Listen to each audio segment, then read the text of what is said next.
This is The Alpine Corpse, Episode 2 of the Belshaw case.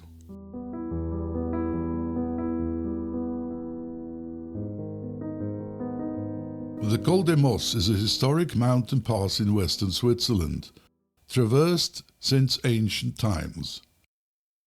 Initially used as a mule track, the need for a proper road was recognized as early as 1832. The pass, which reaches an altitude of 1,430 meters above sea level, connects the city of Aigle in the Rhone Valley with Châteaudet and later Gstaad in the Bernese Oberland. The paved road is not only a key transport link, but also leading to an ideal spot for cross-country skiing near its top, which is why it remains open year-round.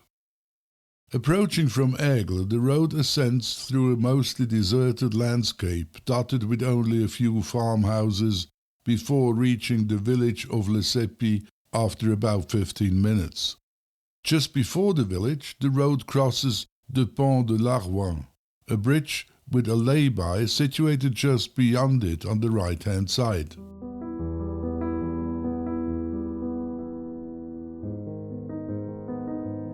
On March 28, 1979, just over 2 weeks before Belshaw received the 2 police investigators at his apartment, a crew of local workers was clearing the road of debris and rocks, which, with the arrival of spring, became loose by melting snow and posed a traffic hazard.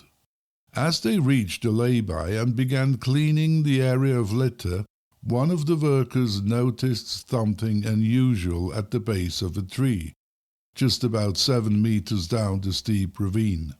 At first glance, it appeared to be the carcass of an animal wrapped in plastic. But though not common, it was known that local farmers illegally disposed of dead livestock in this way. Unsure of what they had found, the workers contacted the police. Upon arrival, officers carefully descended the slope to investigate. The moment they reached the package, the horrifying truth became apparent. It was not an animal carcass, but the heavily decomposed remains of a naked human body. The head and limbs had been wrapped in dark grey garbage bags secured with twine. The Canton of Vaud criminal police were immediately summoned and soon arrived at the scene. Their initial assessment suggested that the body had been thrown over the ledge, sliding down the steep incline until it was blocked by a tree. It seemed obvious that the disposal must have taken place at night or in complete darkness.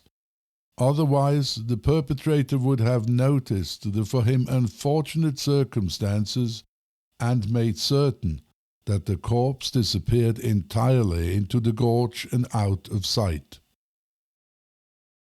Then, given how sparsely populated the area was, the likelihood of discovery by a human would have been very slim.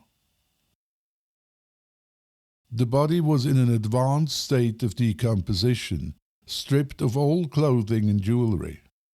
It was evident that animals had fed on it, turning it into a gruesome sight. The throat, breasts and parts of the limbs had been entirely eaten away. The only parts that remained fully intact were the teeth and jaw. The remains were sent to Aigle for forensic examination, but little could be determined. Experts confirmed that the victim was a middle-aged woman with light greyish hair and a well-maintained set of teeth, 4 of which had gold crowns. However, the cause of death remained unknown, even after analysis by the coroner, a forensic expert, a toxicologist, and later a European specialist from Denmark.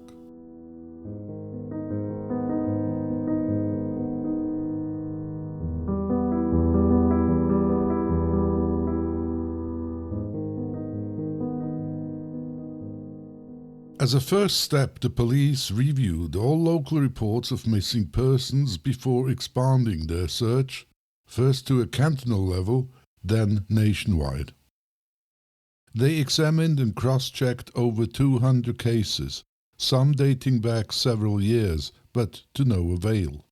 For a time it seemed that whoever had gone to the effort of stripping the body of clothing, jewelry, and any form of identification had succeeded in erasing the victim's identity. The only part of the plan that had obviously gone wrong was the body's final resting place. Despite being wrapped in garbage bags to make it slide more easily on the snowy surface, it had come to an unattended stop against a single tree. The discovery of the corpse caused a sensation across the region and was widely covered by local media, especially in the French-speaking part of Switzerland. The case dominated front pages in bold headlines. Pamphlets were printed and posted at train stations and newspaper stands everywhere. It was nearly impossible to ignore. One person who seemed entirely unfazed by the discovery, though, was Cyril Belshaw, spending dull, sad days at his Jolly Lock apartment. These are his words and voice. I was increasingly desperate. Spent quite a bit of time crying. As the days went on, it got worse and worse and worse and worse. As time went on, it became clearer that, wasn't clear, but it became more likely that Betty was not alive. Apparently unaware of the discovery and the ongoing investigation, Cyril Belshaw continued living undisturbed in his rented apartment. That changed in April, when, as we have heard in episode 1, 2 inspectors knocked at his door and requested a brief talk, a recent photograph, and most interestingly, the dental records of his wife Betty. Shortly after the investigators had left, a slightly anxious Cyril called his daughter Diana in Vancouver, asking her to contact his dentist friend, Dr. Nishiguchi, to obtain Betty's dental records. Diana complied, and in early May, printed copies of Betty's dental charts arrived by mail at Cyril's residence in Crans-Montana. The following day, Cyril went to the police station, but when Inspector Reichen, being in charge of the case, was unavailable, he left the dental records along with a note. In it, he informed Reichen that he would be taking a short trip to Brittany, but would return to Crans-Montana later to settle his account for the rented flat and return the keys to the real estate agent, Mrs. Wüst, before leaving for good to Vancouver. While Cyril was in Brittany, the police examined the dental records and compared them with the teeth of the corpse they had found. The results were clear. They did not match. A week later, when Cyril returned to Crans-Montana, he chose not to contact Inspector Reichen and ask about the investigation progress, but handed back the apartment keys, then drove his Citroën SM via Paris to Rotterdam, where he had arranged for the car to be shipped back to Canada. He himself then boarded a flight from Schiphol Airport in Amsterdam to Vancouver. It was now May 1979, and there was still no trace of Betty. The following weeks in Vancouver passed uneventfully. Cyril Belshaw resumed his lectures at UBC and settled back into his home. Life finally seemed slowly to be returning to normal. But in Switzerland, the investigation took an unexpected turn. An unexplained suspicion, later described by the investigators themselves as a lucky guess or an investigator's intuition changed the course of the case. Inspector Wies and a colleague, for reasons they could not quite articulate, began to doubt the dental charts Cyril had provided. While they weren't a perfect match, there were striking similarities, particularly in the jaw's dimensions, the arrangement and number of teeth. The only major discrepancy was the dental work itself, which appeared entirely different. Additionally, the documents lacked the requested X-rays.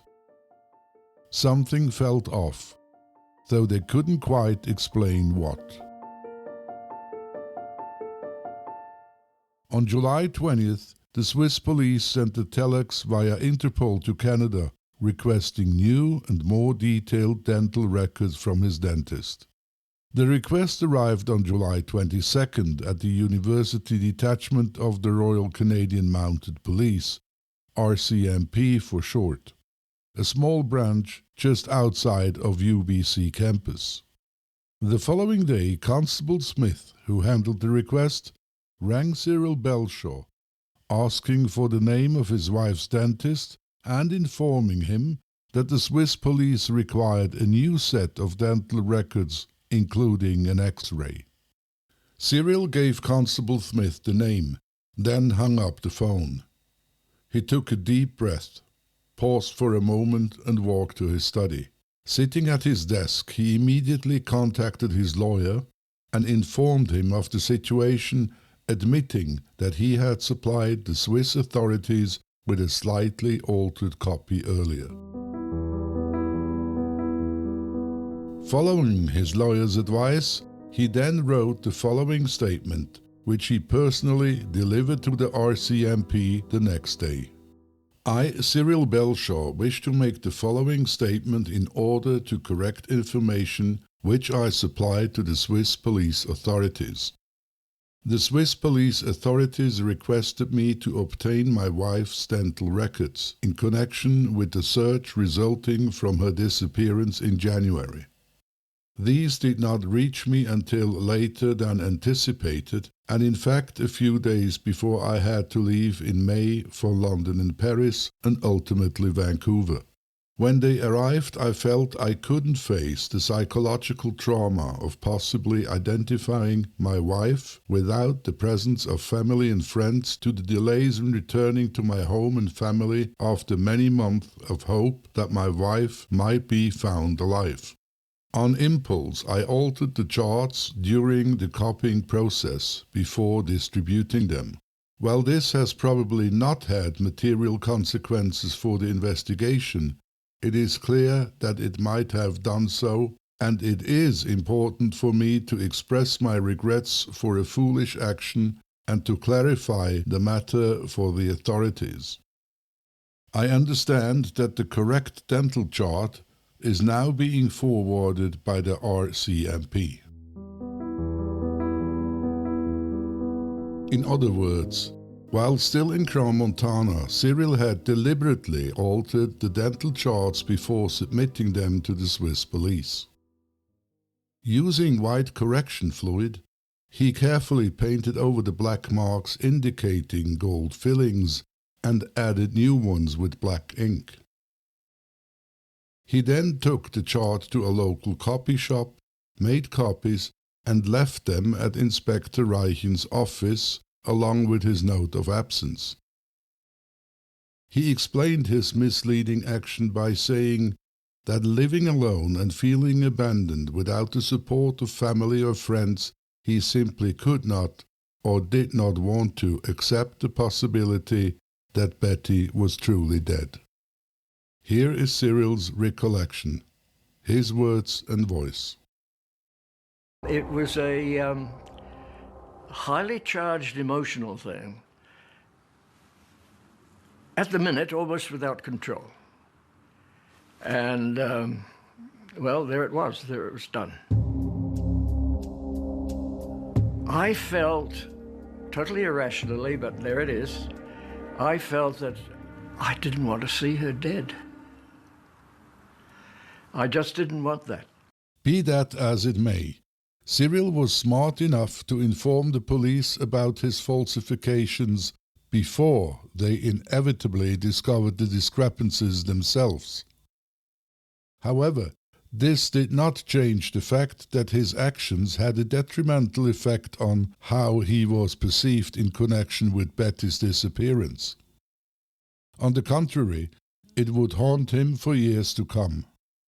The certainty that the body found by the road workers was indeed Betty's became undeniable when Swiss forensic experts compared the newly obtained dental charts and X-rays with the remains found and the falsified records.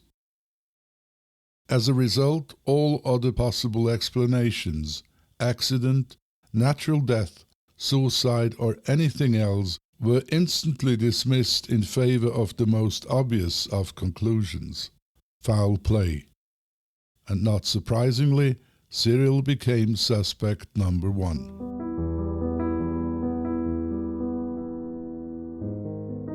On September 23rd, while delivering a lecture at UBC, Cyril received a phone call from the RCMP requesting his immediate presence at their office. When he arrived, he was met by Constable Smith, along with two strangers, who, though initially unfamiliar, would not remain strangers for long. Swiss police investigators Fischlin and Wies. The interrogation was difficult. The Swiss investigators had trouble accepting some legal differences explained to them by the RCMP officer regarding how questioning is handled in Canada compared to Switzerland. The meeting was further complicated by the fact that neither Swiss officer was fluent in English, making communication difficult. However, they wasted no time in delivering their news. Based on the newly supplied dental records, the body having been discovered at the mountain road was conclusively identified as that of Betty. There was no doubt. And the line of questioning left no doubt that for them Cyril at this point was already their prime suspect. They deliberately withheld details about where and how she had been found, instead expecting to hear such details from Cyril. I was in tears. I was absolutely unknowing. I kept saying, "Tell me more. Tell me more. Tell me where. Tell me how." They refused point blank. And they accused me. They would say to me, "You know. So why are you asking us?" They proceeded with an intense interrogation nonetheless, a course of questioning that even the investigating judge later deemed to have been borderline. Before they even told Cyril that the body they had found was that of his wife, they asked him in terms that were simply not acceptable, like, "Tell us, why did you kill your wife? We know it was you." At one point, Fischling produced a dark grey garbage bag and asked Cyril if it looked familiar to him. Cyril was visibly taken aback, and the RCMP representative present had a difficult time keeping the interrogation within the boundaries of Canadian law. Yet no matter how fiercely the Swiss officers pressed him, Cyril remained composed, calm, and in control. He never contradicted himself, never made a damaging admission, and never lost his countenance. I kept saying, "Look, you're getting it wrong. I didn't say that." Or there was some ambiguity that was not, I thought, correct. Doesn't matter.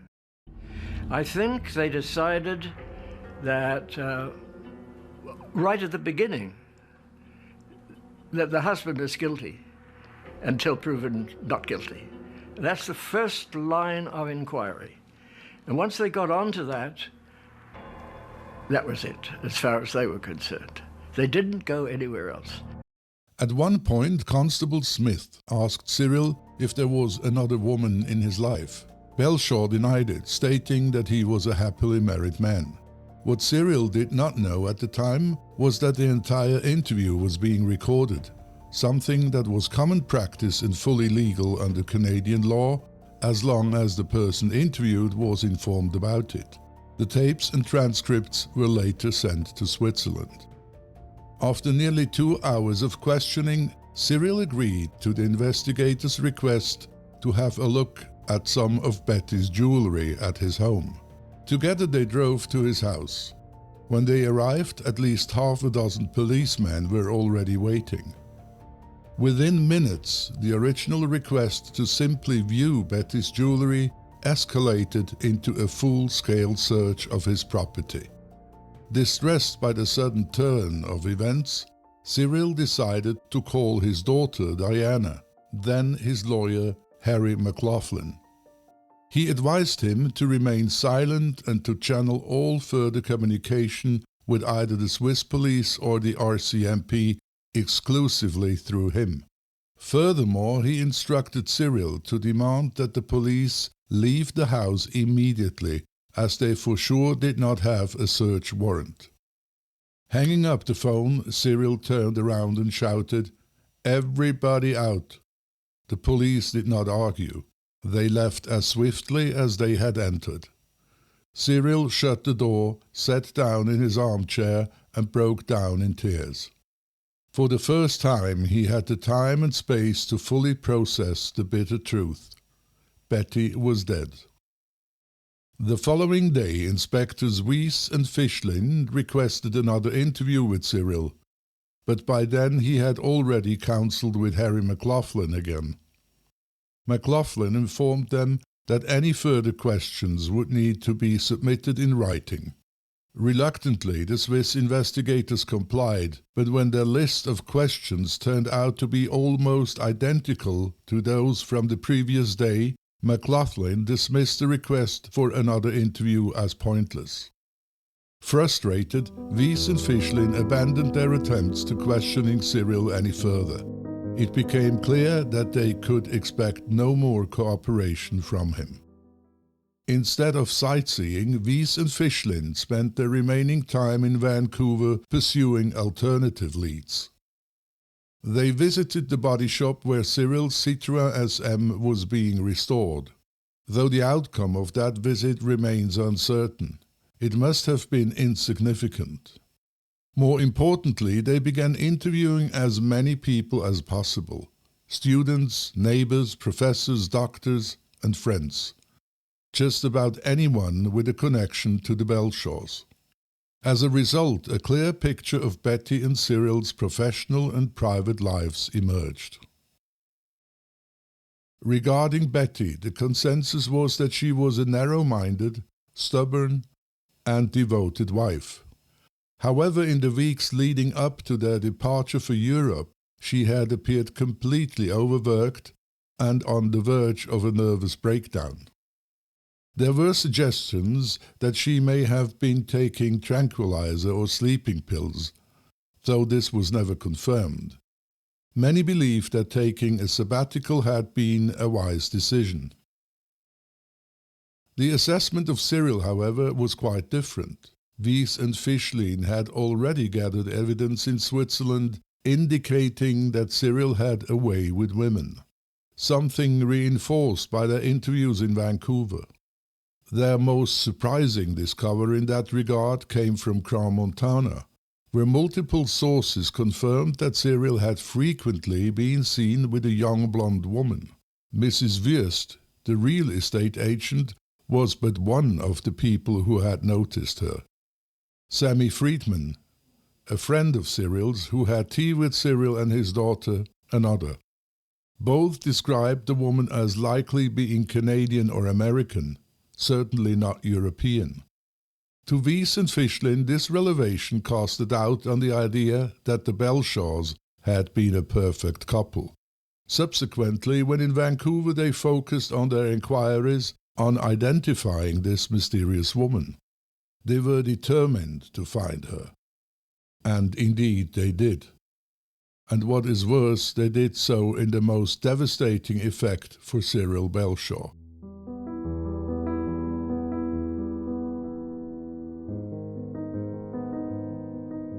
And here is why.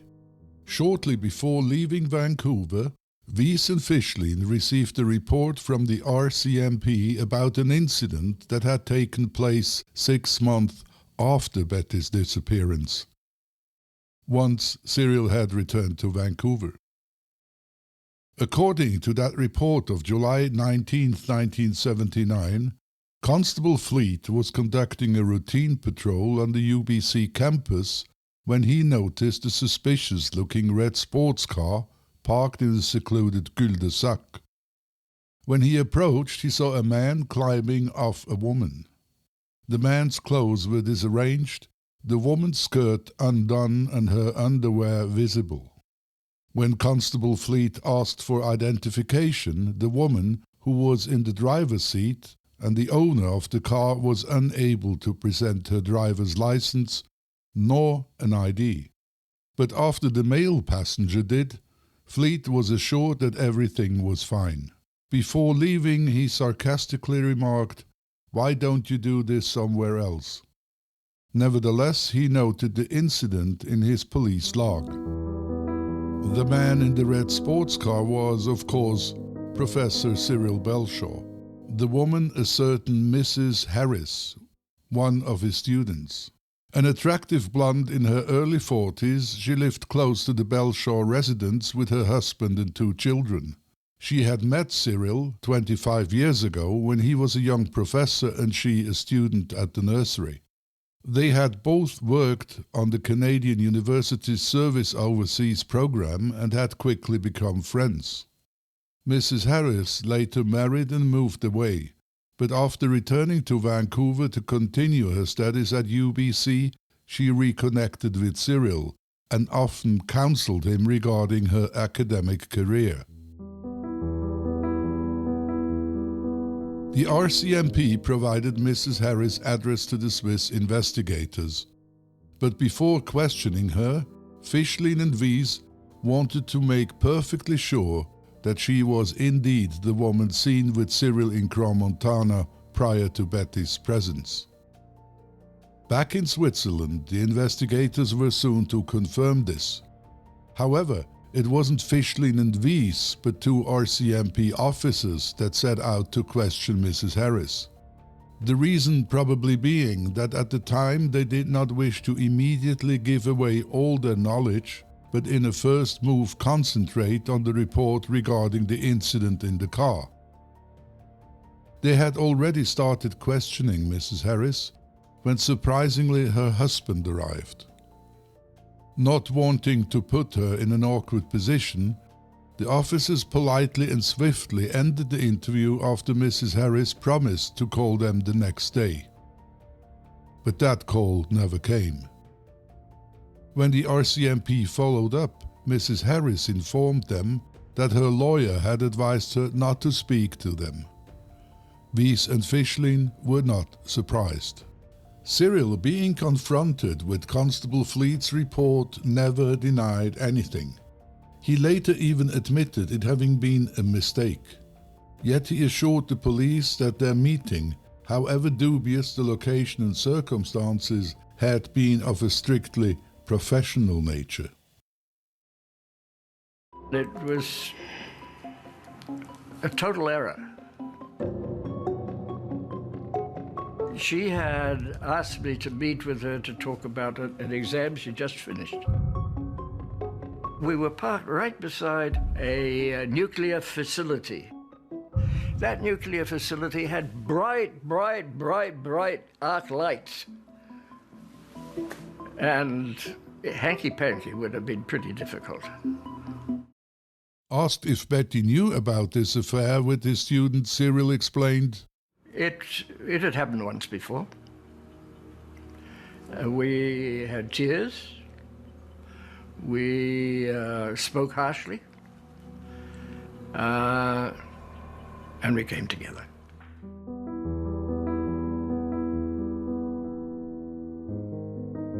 That Cyril had become the prime suspect was hardly surprising.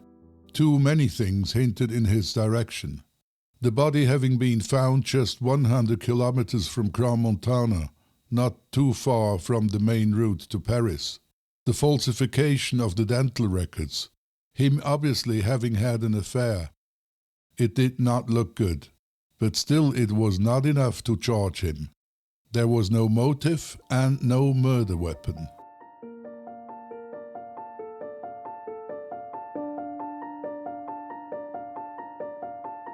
It was becoming clear that an investigation on Canadian soil would lead nowhere. The Swiss police could no longer count on the support of the RCMP. Cyril Belshaw had in the meantime hired a lawyer and was refusing to further cooperate in any way.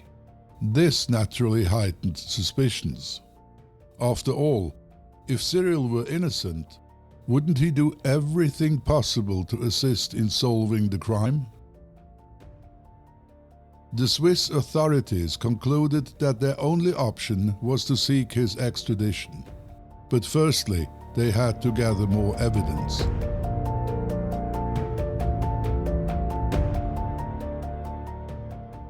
Having returned to Switzerland, the investigators continued to scrutinize the evidence. They meticulously constructed Cyril's movements in the days before Betty's disappearance, tracking the provenance of garbage bags and twine, revisiting the Jolilac apartment, questioning neighbors and acquaintances, and re-examining the evidence they had. And they did indeed gather a few interesting details. A new forensic analysis of Betty's teeth revealed a slight pinkish coloration of the roots, a sign that, according to experts, occurs as a result of strangulation.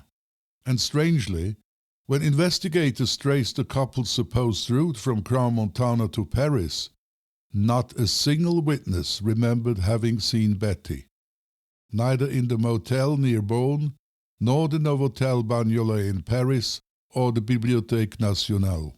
And even more suspiciously, not a single credit card receipt could be secured to support Cyril's version of events. Understandably, the paramount question hung over the Belshaw case like a dark cloud. Had Betty ever been to Paris? Despite the Swiss investigators' patience and relentless inquiries, the question remained unanswered, and the cloud of uncertainty refused to dissipate. The press in Switzerland and Canada quickly picked up on the details, and the case gained public momentum overnight. What began as the discovery of a dead woman evolved into a sensational scandal, a premiere featuring a renowned professor, his glamorous lifestyle, a secret love affair and falsified evidence. It had all the makings of a cause célèbre. To top it off, Swiss newspapers then added even more fuel to the fire. It published the testimony of a Yugoslav concierge from the Jolilac apartment who claimed to have seen Betty in Crans-Montana after Cyril had reported her missing. He even spoke to her sometime between January 20th and February 6th, and was quite certain of what he had seen. He specifically recalled her carrying a red purse. When the story reached the Vancouver press, friends of Betty were stunned. Betty carrying a red purse? Never ever. Impossible. Her friends dismissed the story outright, convinced the concierge had fabricated it or mixed up dates. Though his account was soon discredited, it successfully intensified the sensationalism surrounding the Belshaw case. Unmoved by media attention and public speculation, the Swiss investigators stayed focused on their work. And even though there was no formal extradition treaty between Canada and Switzerland at the time, they continued building their case. And before long they had gathered a significant amount of circumstantial evidence. Cyril's attempt to hide Betty's body, his falsification of Betty's dental records, his secret affair with Mrs. Harris, and his refusal to cooperate with Swiss authorities. The investigators believed these 4 points alone were enough to justify Cyril Belshaw's extradition to Switzerland for thorough questioning. However, in the end, Canada refused the extradition request, citing insufficient evidence. The Swiss authorities were frustrated, but there was little they could do. Still, they were not prepared to give up. If the process required patience, they were willing to wait.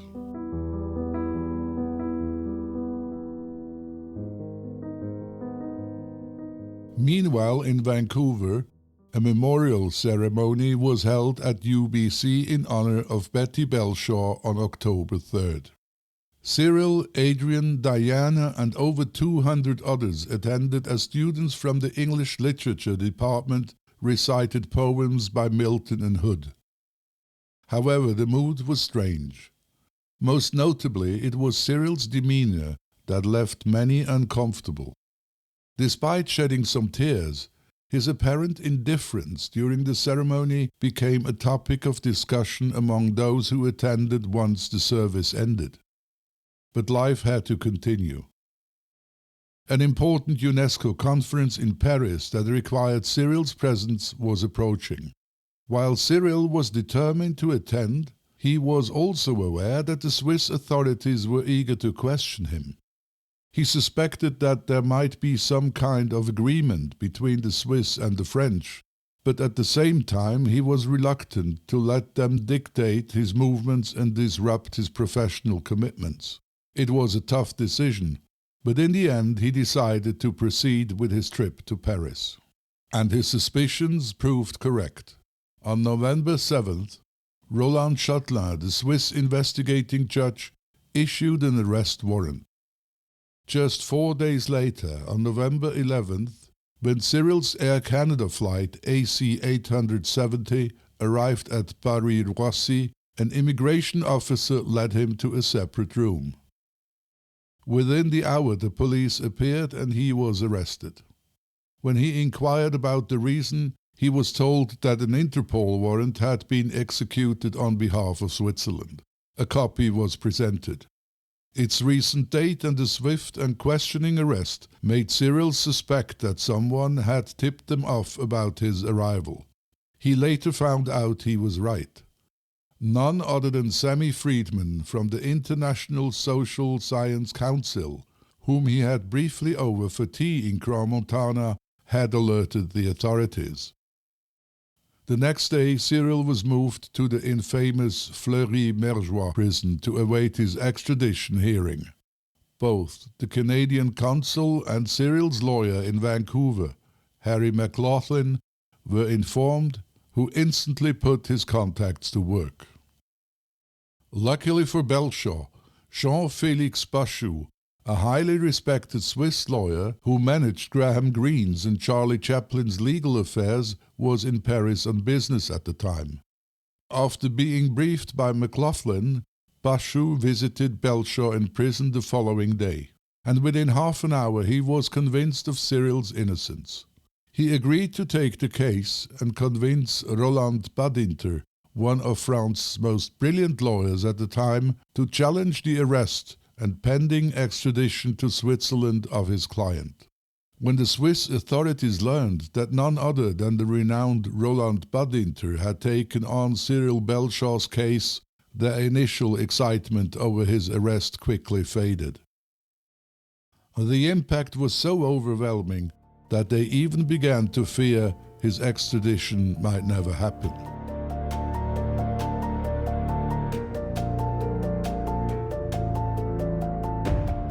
Stay tuned to find out what happened next in Fight for Justice, Episode 3 of the Belshaw case, another mysterious and puzzling criminal case as part of the Swiss Murder Mysteries podcast. Research written and narrated by me, Rudolph Isler. available on Apple Podcast or any platform of your preference. Please check out the show notes and visit our website at swissmurdermysteries.com to get familiar with the geographical details of the region and for additional information, including maps and photographs, as well as details on how to support the creator of this podcast.